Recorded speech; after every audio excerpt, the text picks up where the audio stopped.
Welcome back. As you can see, one cat, two cat, and three cats right there. You can see Bear right there. So one of those rare three cat videos, which makes sense since there's like a big full moon tomorrow, and I don't know. And I'll try not to have a fire alarm during the video here. Yeah. So that being said, and that out of the way, I don't think there's going to be a cat fight, but there could be. So fingers crossed, right, people?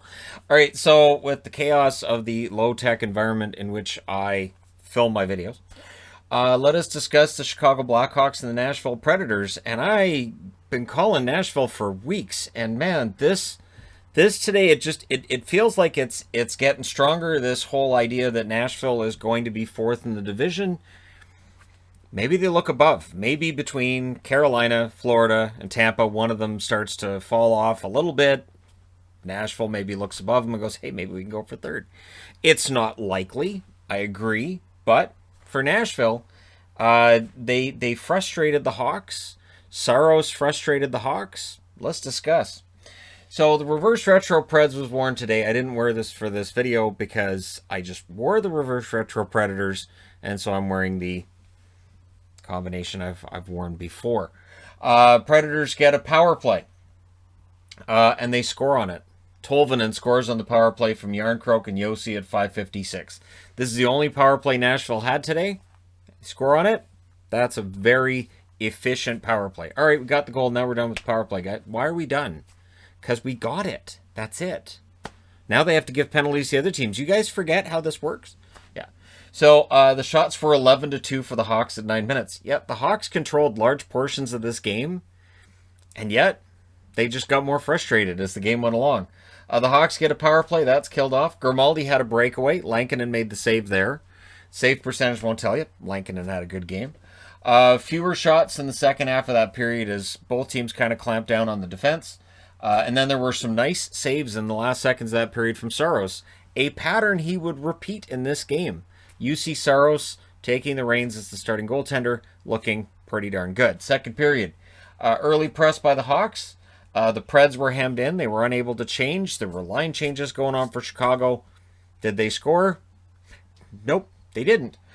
Saros then denied Kubalik. The momentum slowed for the Hawks, which is the same as the first. They came out red hot, and then as the period went on, the Predators just basically started cutting off those chances. Their defense was playing very well. Announcers even said this may have been Matt Benning's best game as a member of the Nashville Predators. So, Janmark, almost said Yarncroke, but Janmark narrowly misses one wide. The Hawks draw a power play, solid penalty kill. Sissons, during that penalty kill, draws a penalty shot, and he scores on it. So the penalty shot goal by Sissons at 10:14 makes it 2-0. I don't have Zach Bogosian on this board. I have no idea why I gave him an assist in the Tampa game. I'm not sure which name it was supposed to be, but I put up Bogosian. Yeah, he's in Toronto, but he used to be in Tampa Bay. So my brain went, Bogosian, that makes sense. It doesn't make sense. So I didn't put him on this board. I made sure. I even looked. I went, Bogosian? No Bogosian on this one. All right. Arvidsson then got hurt, and it was an odd collision with Doc, and it's one of those things where he had his head down, and legit had his head down, and he just collides with Kirby Doc, and his head went right into the stomach of Kirby Doc. Now, I don't know if we're looking at concussion. I don't know if we might be looking at like compression, like neck or back or what it is, but it didn't look good. So Arvidsson left the ice there. Saros, absolutely a huge part of the turnaround in this game and in this season for the Nashville Predators. UC Saros has established himself as one of the better goaltenders in the NHL.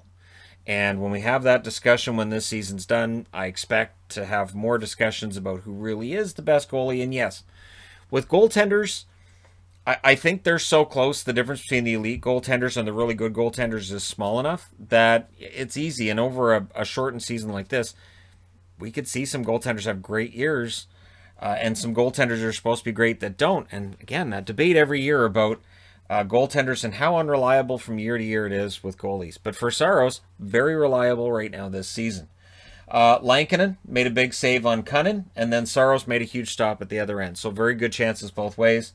The Predators pressed with 2.5 minutes left, and they had lots of chances late in that period. But as was the case in every period, Nashville's outchanced, they're outshot, and Chicago just getting more and more frustrated. So third period, the Hawks start out with some more puck control. So they get the puck off the initial faceoff. They have the puck in the Nashville zone. They're getting line changes in when Nashville's hemmed in. It's the same as the first and second period, but power play for the Hawks. And then 5 seconds later, it's a 5-on-3. And it was a clear slash by Sissons on that play. You got to call that. Even though it said on the screen it was tripping. And I'm like, he tripped the stick? It's a legit 5-on-3. But you know what? The Preds, their penalty kill was fantastic. UC Saros made some more fantastic saves there. And they killed it off. And they didn't make it look like it was that difficult to kill off that 5-on-3. So the Hawks were frustrated after a first and second period where they had 26 shots, no goals. Now they had a 5-on-3 for almost the full 2 minutes, no goals. This is completely different than the Hawks were before that run of games against Tampa, Carolina, and Florida. This is completely different, to take nothing away from UC Saros in this game. So Trennan fires one wide, and that was after a solid defensive play by Matt Benning. And then Cunnin scores from Davies and Harper at 9:54. Davies was in the lineup getting his first NHL point because shortly before the game started, Alexander Carrier, it was announced, would be out for the next 3 to 5 weeks. This is a blue line that's already been dealing with issues with injury, and every team's dealing with injury, but it's nice to see a guy step in and get his first point when he's an injury replacement. The Hawks tried to answer, and during this point, DeBrincat was seen skating off to the bench, just shaking his head. Opportunities, yep. Getting shots, good passes, sure. Any points? Nothing. Nothing for DeBrincat in this game. Predators press with 6.5 minutes left. The Hawks were just completely unable to get through that Predators defense in that second half of that third period, for the most part. The Hawks do have a pretty lethal attack, but just the Preds knew how to keep things under control. Yossi ends up hitting a crossbar, and then in the last 2.5 minutes, Saros decides I'm going to make some more big saves, and he does. The Hawks were trying in that last minute to break that shutout. They were unable to get that shot in there. They had a wraparound try. There were a couple of tries from the point, just couldn't get it. So the Predators win this 3-0. They go to 20, 18-1. For Chicago, it's a tough loss. No points against a team that you're fighting for that fourth playoff spot. They dropped to 17, 17-5. So the Preds are in the driver's seat now for that fourth spot. As long as they can keep beating the teams they're supposed to beat from here, they should get it. Shots in this one favored Chicago the entire way. 14-6 in the first, 12-9 in the second, 15-6 in the third. The final shots were 41-21 for Chicago. Power plays 0 for 4 for the Hawks, 1 for 1 for Nashville. It's a big part of the story today. Hits 17-6 for Nashville. Block shots 11-10 for Chicago.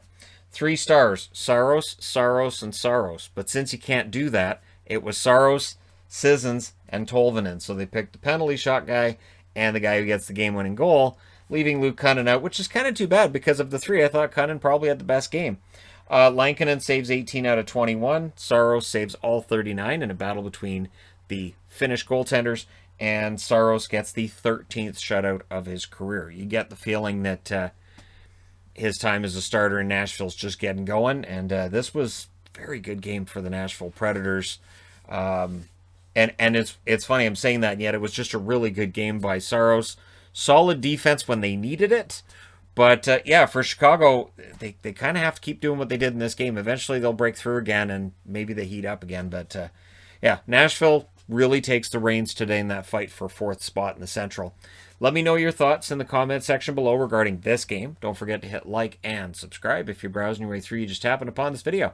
Thank you guys so much for watching, for all your support, and hey, I will talk to you again soon.